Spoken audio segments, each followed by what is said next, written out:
Welcome to Talking Roadmaps, the channel where we talk about all the good, the bad, and the ugly of road mapping. Today I'm joined by Nacho Bassino. Nacho, introduce yourself. Hey, I'm Nacho. I've been working as a product leader for many years. Now I'm in the transition phase into a coaching and consulting role. Last year, I wrote a book called Product Direction, which talks about how you create a strategy and connect it to roadmaps and OKRs for execution. So really excited to be here today to actually explore that in a bit longer. If you're enjoying the channel, subscribe, hit the bell, and give us a like. What is the purpose of a roadmap? The way I actually use this in my book, and the way I'm using it as a product leader nowadays, is to connect the strategy to the actions. So to me, it's the intermediate piece. I would say these high-level strategy drivers that you want to connect, how they will actually be seen in reality. So you basically have these high-level ideas that you want to pursue in your strategy, or high-level, as I said, drivers, and then you will have quarterly execution. And there is a gap in between that actually is your longer-termish planning that you will try to fill with roadmaps. And that's basically how I'm using them today. So the connection between the strategy and the execution that you have in a quarterly basis. Love it. Yeah, I love that. In my terminology, I might call that the operational gap then, because you've got kind of the tactical execution level, you've got the kind of the strategic thing, and kind of that, what are we doing operationally in the middle, maybe? It's interesting. And I think it reflects very similarly on when I was interviewed. We did a sketch note of it, and the sketch note drew a bridge between strategy and execution. So I think totally on the same page with you there. But you're talking about kind of on those quarterly objectives and kind of that bridge that between things. Who's looking at it? Who's the audience? It's a good question. And I think that one thing that I made maybe super simple or I simplified the answer is that the devil is in the details. And the problem with roadmaps is the flight level or the granularity level you use in them. So maybe to expand a bit longer on that answer before jumping to the audience, what you are trying to do is to keep at the big strategic opportunities that you will plot on your roadmap to explain in more detail how your strategy will be realized into the execution. What that means is that you don't need to go into the solution level, which may be some sort of Gantt chart. So just to use an extreme example, you want to keep these high-level opportunities that are still saying, this is my strategic driver. My strategic driver means that I need to cover this and this and this problem, or this and this and this opportunity. This is the right sequence because this is how we first address one problem. Then we build on top of that one with the second problem, and on top of that one with the third problem. And you are expressing these problems in terms of what you are trying to achieve. So also needs to be reflected into, from your strategic drivers, you will drive these smaller goals that you are trying to achieve. So in that sense, I always say that the product leader is the one driving this conversation, and the audience is, of course, twofold. You have on one hand your group of stakeholders, kind of peers from other departments in the company and things like that you need to align with, and this is a kind of very strong piece, because on a strategy, I would say it's a bit easier to align, because since you are talking about something a bit more high level, for sure there were struggles and trade-offs, but people might interpret things a bit on their side, so to speak. So they may be agreeing on the strategy, but when you see the roadmap, you are seeing the truth. So that's where kind of these conflicts might get into a lower level. So the trade-offs are more clear. You will have more discussions. So it's a big piece of the alignment puzzle. And on the other hand, of course, so we're saying this is the connection to execution. So it's a very big conversation started with the teams. And if you are doing this kind of, as I say, granularity level right, the conversations with the teams will be, hey, these are the problems we are trying to solve. And we need you to take this down a bit kind of further down the road and break it down into what are the initiatives or potential solutions that we may pursue to achieve these potential problems, and do your discovery to understand if this is a relevant problem and how it's the best way to solve it. So kind of these two sides of the table are kind of joining together in the roadmap conversation. Okay, there's an interesting omission there. Customers. What's your perspective on customers and roadmaps then? A long part of my working life, I was in the consumer side. And so, for example, travel. So let's think about Expedia or Booking. Or you can think about, for example, now I'm XING. And in there, there is no much, we don't need to reveal our roadmaps to the customers. On the B2B side, that can be different.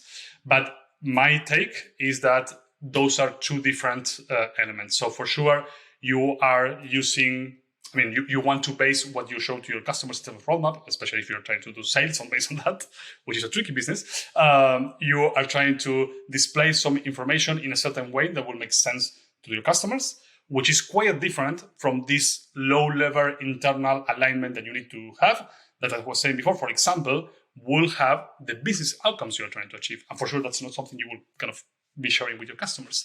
So maybe this may be quite long, but in what I'm saying is the roadmap I'm talking about is what I call internal, let's call it internal roadmap. And if you need an artifact to display to your customers, that will probably be quite different. And for sure, we will use the same terminology or the same name, roadmap.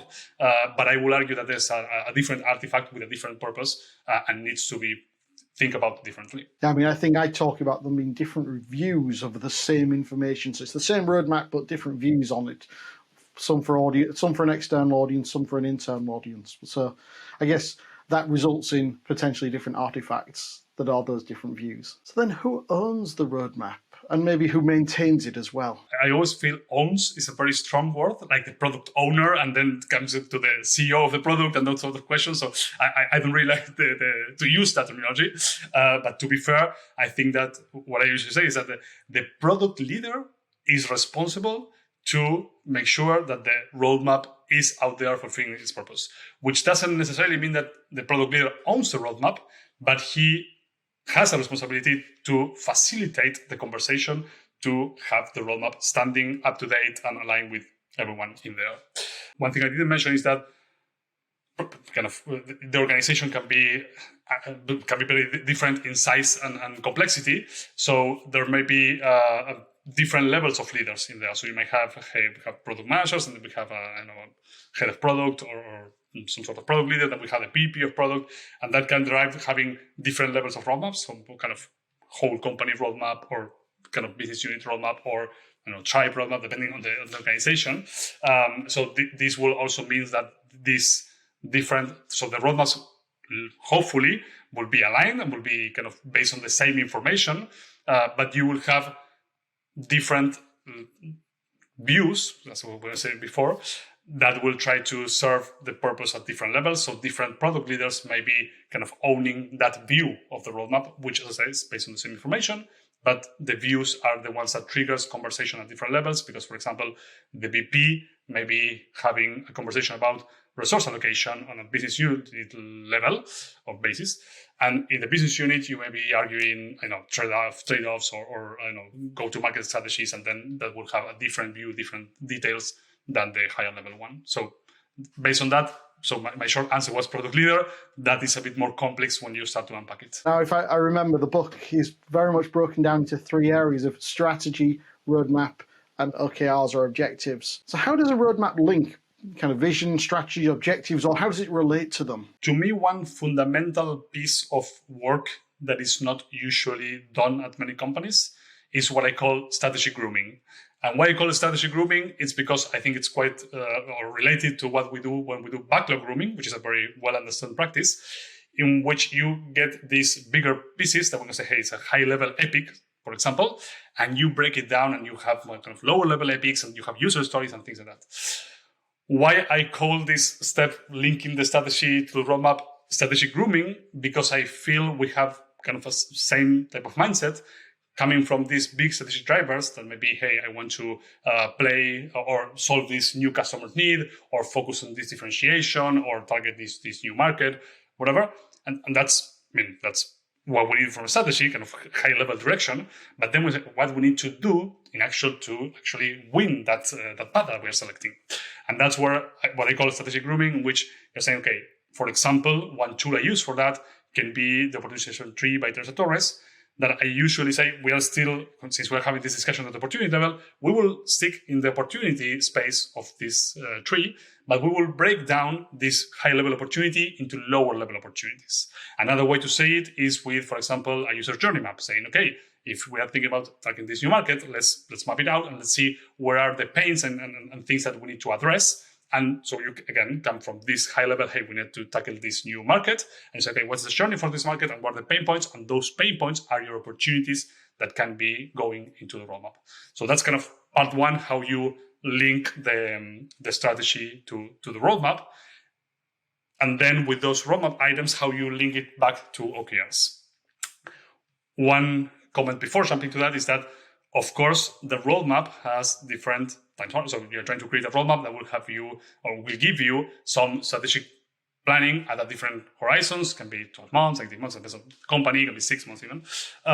But you're trying to have this higher level view. When you are discussing OKRs, you are focusing on the first quarter for sure, which in your roadmap should have much more precision than the quarters coming farther away. So when you are doing this strategic grooming, you are focusing on this, let's say, when you are doing the grooming, as when you do backlog grooming, for the opportunities you will tackle now, you will have a more level of detail, more granularity, you will kind of break it down into more detail. And the ones that are further away, it's fine to, let's say, hey, I have this 6-month block with a very big opportunity that I don't have no idea, but it's kind of coming in 12 months, so we can leave it in the roadmap as is, because, I mean, it's no need to do further down planning at this moment. When you go to OKRs, this is kind of what strikes me also as crazy, is that most companies are having this super stressful period for 2 to 4 weeks in which they are doing OKR planning, and it's super messy, and they are trying to collect information that signals a lack of strategy and the lack of the connection of the strategy to the OKRs. So to me, it's quite simple when you have a roadmap that you have said, hey, this is the opportunity I will tackle in the next 3 months, and this is the strategy driver I'm trying to achieve, and this is the success criteria in which I will measure this opportunity. Then coming up with the OKR, it's quite easy. It's kind of almost as translating, as kind of grabbing the roadmap item and putting in the OKRs. For sure, there are kind of more nuances, like, for example, having different teams, and different teams might collaborate on the same opportunity in the roadmap. So you need to do some kind of granularity there, fine-tuning. But at the end of the day, it's kind of taking the opportunities you put in the roadmap for the next quarter and translating them into the key results that each team need to hit. And as I said, should be less stressful than it's currently done in many companies. Well, I think that's just because OKRs are done quite badly in many companies, right? So they're seen as a silver bullet to solve all problems, when actually you need the right culture behind it. As you just described, essentially, that was kind of a way of working which kind of is a symptom of the culture that then leads to relatively straightforward OKRs and planning. But I think you've kind of hinted at one other kind of related artifact as well to the roadmap earlier. You talked about a Gantt chart, maybe a plan. Are there any other things that kind of link into a roadmap or relate to a roadmap? Maybe making this jump from kind of roadmap to execution, as I was saying before, you will start creating artifacts that will help you drill down your strategy into those opportunities. So the roadmap is an artifact, as I said, for communication, alignment towards kind of the strategy and what you are trying to execute. But when you are actually creating that roadmap and then later executing on that roadmap, you will have artifacts that will make those bridge happen. So, for example, as I said before, opportunity solution tree or customer journey map can be tools that you will use from the strategy to create a roadmap and then later on to execute. Because, for example, going back to the opportunity solution tree example, if you're having your high-level opportunity coming from the strategy, you will break that down into lower-level opportunities in the roadmap. Then you will probably, because the teams will break that down into solutions. And actually, maybe I can make a brief note there because I mentioned it before, but for sure, in all these stages coming from the strategy down to the OKRs and down to team execution, you will have this connection between top-down, what we are trying to achieve, and bottom-up, what we are seeing in the market, in the users, in our results, that will inform that. So you will have these discussions that will happen at the roadmap level, as I was saying before, when we discuss the audience, when you kind of discuss with the roadmap, is not something that the product leader will sit down in a room and create and then hand over. Something that, as I was saying, you are facilitating that work, which requires a big connection to the teams. So maybe why I'm saying that is because when you're thinking about the tools that the teams will use, for sure I would say, hey, the logical connection is let's connect the roadmap to the backlog. But those, again, are the high-level artifacts. If you see let's call it the artifacts or maybe the tools that happen in between to make those connections, you have tons of things. So maybe going to other examples just to complete the picture, when you're thinking about how I connect the roadmap to the OKRs, you will probably have a KPI tree. And KPI tree is something I suggest the teams are using because that informs opportunities that they may find by exploring some KPIs and saying, okay, how is this KPI performing at a lower level? And then you can have this, not only the tree, but you can have this slice and dice and say, okay, yes, for this, traffic channel, we're having this performance, or for this user segment, we're having this performance. So you start having your levels and you kind of slice and dice the levels. So I'm not sure if you're asking for that, but maybe yes, there are some other tools that will help this support from these different tools that you will use from, maybe using your terminology, from operational to tactical. There are many things there that will help you make those translations. Sure. I mean, I love that actually, Nacho, that unpacking of, I guess it's that kind of old Dwight Eisenhower phrase of a plan is useless, but planning is invaluable. And the different activities that you go through to actually synthesize and understand the challenges that have been set, the problems that are out there, the opportunities that are there, to then be able to build back up to a roadmap and set the measures of success. I think actually that's a really sort of powerful way of expressing it, that we've got a lot of tools in our tool bag to do that. And actually, one thing that maybe we didn't talk about, but when we think about the roadmap, you see this is the timeline and kind of boxes with titles.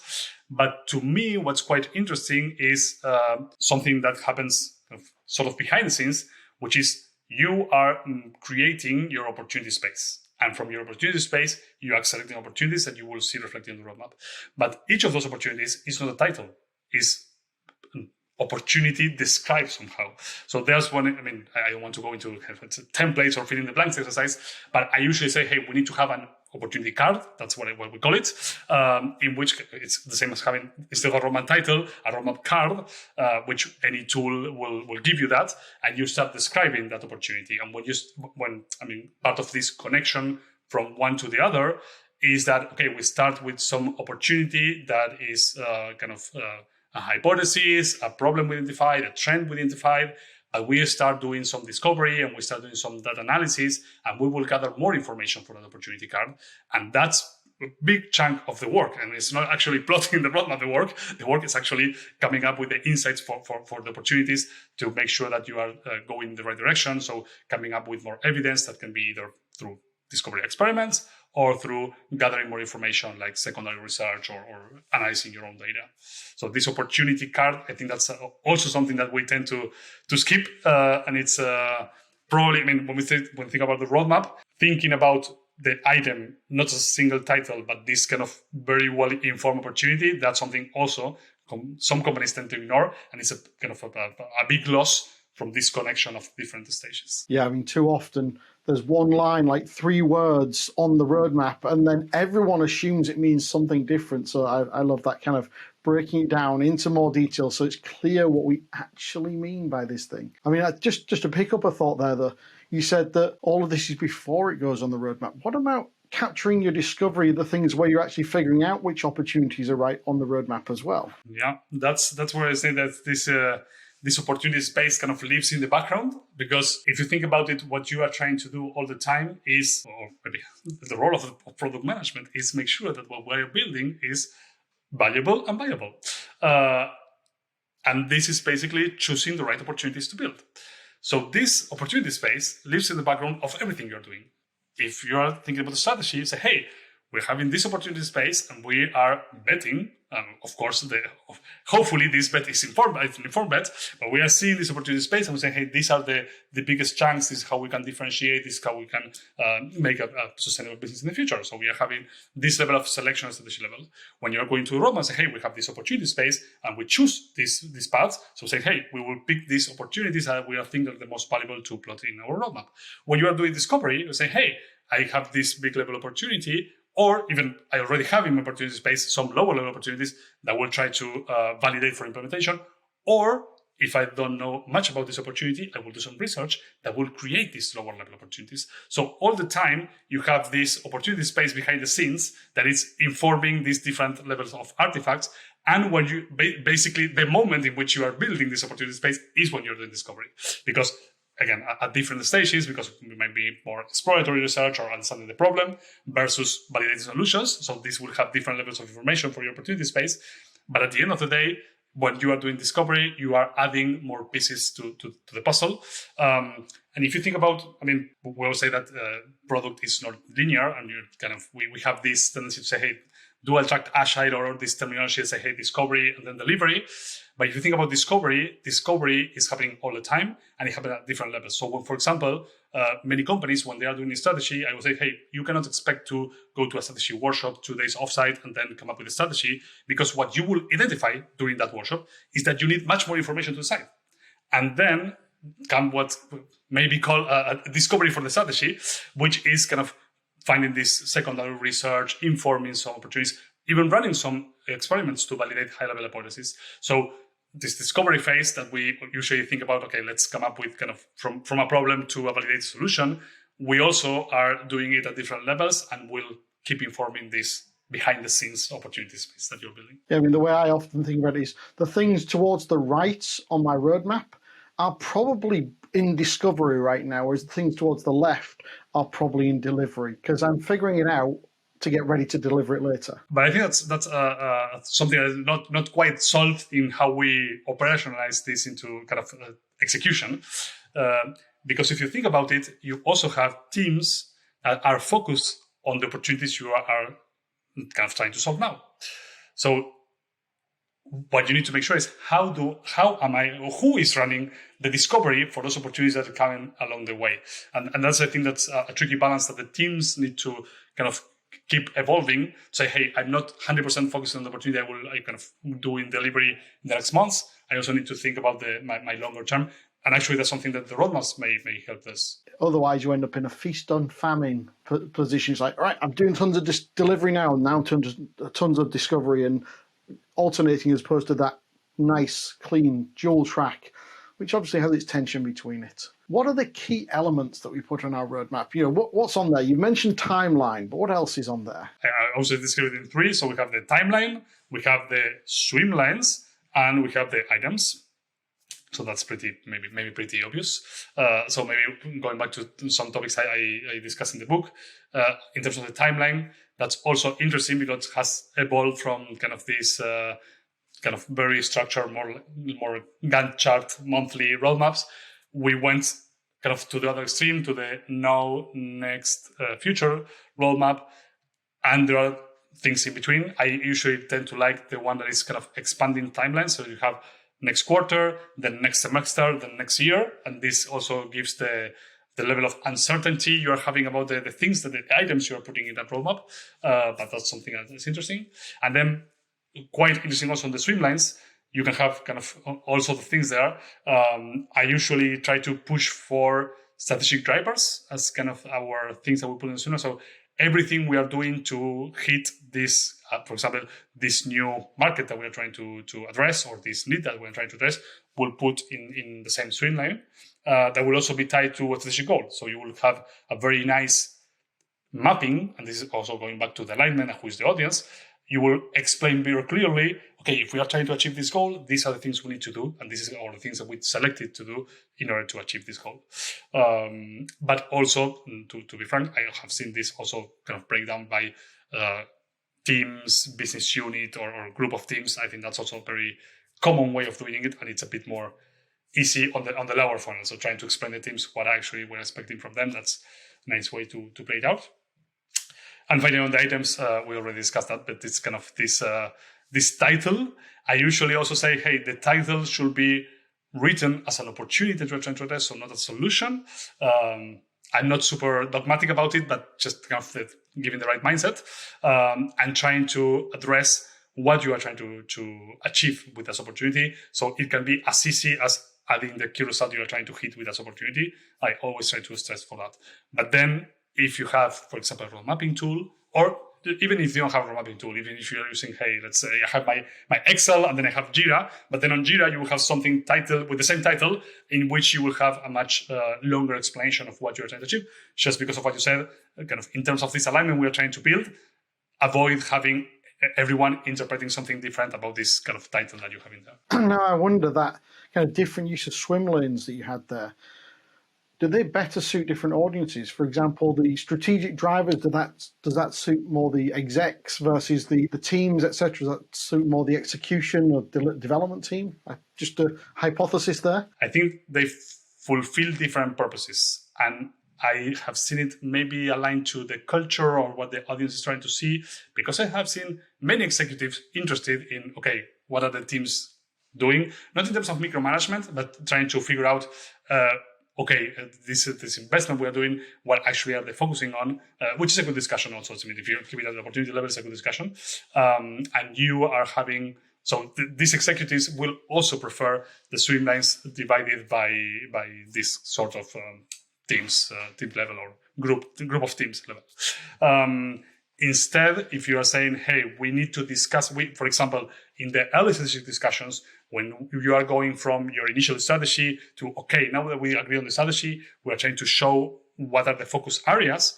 That's where everyone will benefit from a strategic driver discussion, because even the teams need to align, okay, what's actually we're trying to do to achieve those opportunities. And also the executives will actually like to see, okay, how you are trying to break these drivers down into opportunities you want to pursue. So I think that they will see different audiences necessarily, but different moments or different things that you are trying to look into that may inform what you need to show. And actually, I mean, going back to the tools, and I'm not trying to promote any tool, by the way, but if you have a tool behind the scenes, you will be able to switch these views and use them properly whenever you need them. So that's also a benefit. So that's actually my preference for why I would have a tool. It's a single source of truth, but I can get my different views out of it without having to work hard. But you said you don't want to promote a particular... I was about to ask you, do you have a preferred tool? No, I don't. So I have used... I'm not sure if it's okay to say names, but I use AHA, I use Product Board,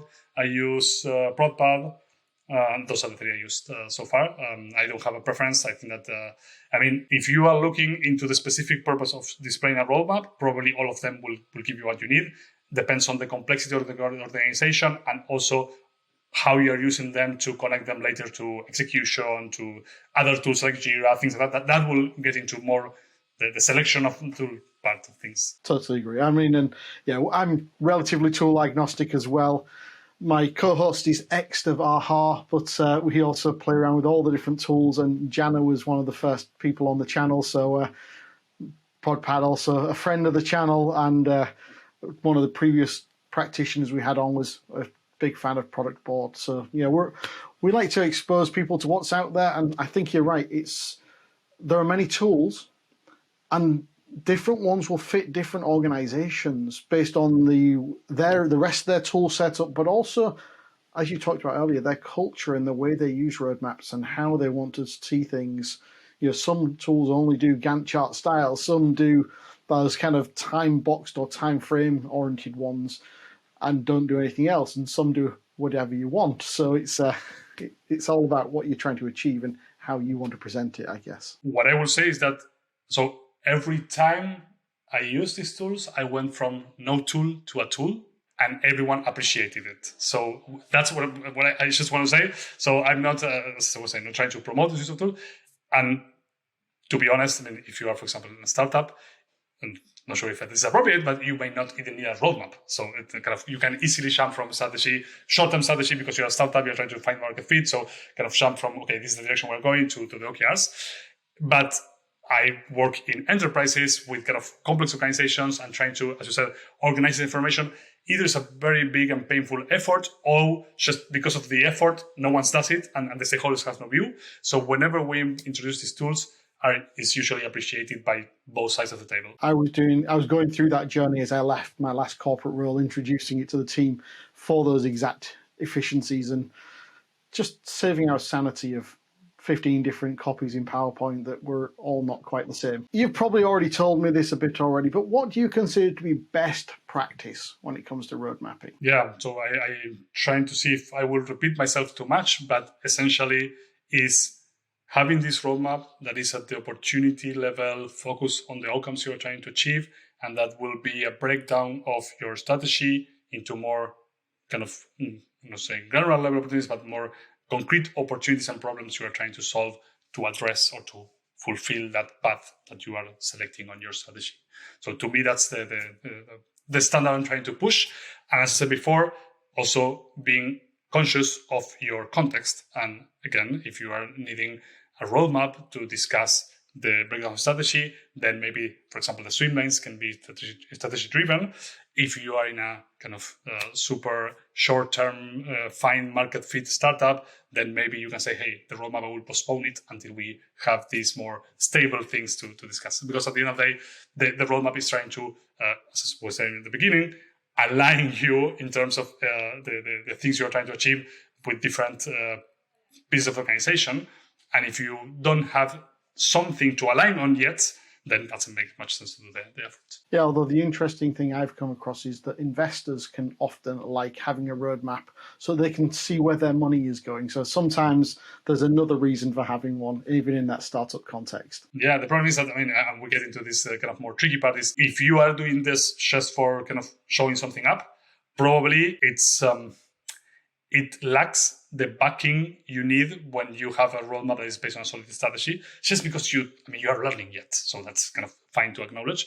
And at the end of the day, this roadmap we all know will change a lot. So, if you need to do the exercise, but my suggestion would be don't invest heavily on it, because at the end of the day, it will change. And then if it's something that you are doing it for kind of this check mark of, yes, I show my roadmap, but then do not be so restrictive on your execution based on a roadmap that is not super well solid on facts. But okay, so we've got best practice. What about the biggest mistakes or anti-patterns that you see on a roadmap? Super obvious, but going to solutions. And the tricky part is that we can easily champion the solutions, either kind of from a product perspective or your stakeholders pushing you to, okay, what's actually in there. So it's easy to fall into that pressure, that bias, and start writing solutions. And the second one is, as I was saying, to me, the part of the puzzle that is missing in many companies is playing this strategic grooming, call it however you want, but actually building your roadmap based on the strategy. And that's, since many companies don't even have a strategy, another problem is, hey, I'm trying to invent a roadmap, seeing the opportunities I have kind of here and there, just kind of pulling from all places. And that's something you want to avoid. If you are finding yourself in that spot, stop doing the roadmap, go do the strategy, and then come back and build a roadmap that it's aligned with the strategy. Obviously you talked about anti-patterns, bad mistakes, but is there one thing you really, really hate, and a pet hate on a roadmap? I hate months or any sort of date that is not quarter. So I actually say kind of first quarter, I think it's fine. But then when you say these months, it's something I hate. And then maybe also another problem is when we're trying to keep it at the opportunity level. And this is not hate, but just to give another example, that things that I don't like to see. When you keep it at opportunity level, but it's not tied to what actually you are trying to achieve. So kind of having this outcome in mind. So I would say opportunity level, but also outcome oriented, because can be outcome oriented, but with solutions, it's not good. Opportunity level without outcomes, not good as well. So you need to make sure that you are having at the opportunity level, but clearly reflecting the outcome you're trying to achieve, because if not, again, the execution will kind of disconnect from that outcome. We've heard lots of advice from yourself. Whose advice do you listen to on road mapping? Yeah, and I would say that I have many peers over the last years in which I kind of debated roadmaps, and we came to these conclusions. And then, yes, probably thought leaders, and you can go from Marty Cagan saying kind of very strong opinions about roadmaps, all the way back to kind of the authors of the book of Roadmaps at Launch, which is a very nice read, and Nacho Bassino, for example, and also a guest here, I guess, that she has been talking about a lot about that. So that's how I kind of form my own opinions, as I was saying. Then in the practice, I kind of solidify the concepts I put in the book. Your book is a great resource for them to all have, but are there any other resources that you would recommend people to check out around road mapping? Yeah, so as I was saying, probably Roadmaps for Launch. I hope I'm saying this is the right name. It's also a great source because a lot of examples, and it's a very, very easy read, kind of easy to grasp. And then I will recommend all of these tools that we were discussing, like Product and all of them will have these very interesting blogs in which they explain some of these practices. So those are also nice, and they have webinars and whatnot. So this is also a good source of information if you're trying to maybe that's what we say is going more into the details of how to build a roadmap. That's where probably it's a good resource to follow. If you had to distill your philosophy on road mapping down to 1 or 2 sentences. The roadmap is an alignment tool that must be based on your strategy. Is there anything I should have asked you about road mapping that I haven't? No, to me, we covered the most important part, so I will restate it one more time. That is this strategic grooming. So it's all about how you, considering that you created a strategy, how you distill it into a roadmap, kind of digesting those strategic drivers into more concrete opportunities. And why I'm saying this is because whenever I go into a company and try to, I kind of coaching and consulting about the strategy, I usually see that this is a kind of a missing piece, and they are having either with roadmaps that, as I said, are all over the place, or they are missing this way to dissect the strategy into the concrete opportunities. In fact, I've started asking an extra question at the end recently. What's your biggest road mapping nightmare? What's gone wrong, or the worst thing you've ever put on a roadmap? Probably will give you a very repeated answer, but I started with my Gantt charts as roadmaps, right? So in my early days as a PM, I will have this monthly thing, and kind of, to be honest, I started product management 15 years ago, which it was much more project management on steroids than it is today. So I did this project management. Actually, I even did, don't want to admit it too loudly, but I did in my PM project management courses back in the day. PMO, what it is called. Me too. Yeah, exactly. So many of us from the early days. So to me, the worst mistake was kind of having this solution-oriented, date-driven roadmap. Well, Nacho, it's been wonderful having you on the channel today. Nacho, last few minutes, give us the pitch for yourself, how people can get in touch, how you can help them. Yeah, so I'm all about strategy, as you know. So the first thing I would say is that I have a podcast as well, if you'd like to consume this type of content. It's called 100 Product Strategies. You can find it in Spotify or Apple. I have my book out there, which we just discussed. And you can also find a lot more of content and even workshops and what I do in coaching and consulting at productdirection.co. There you can also subscribe for a newsletter. I send content regularly. So yeah, that's probably the best way to find me. Also, you can reach out in LinkedIn. Thanks, Nacho. It's been great talking today. Some great insights. Really appreciate the feed. Thank you.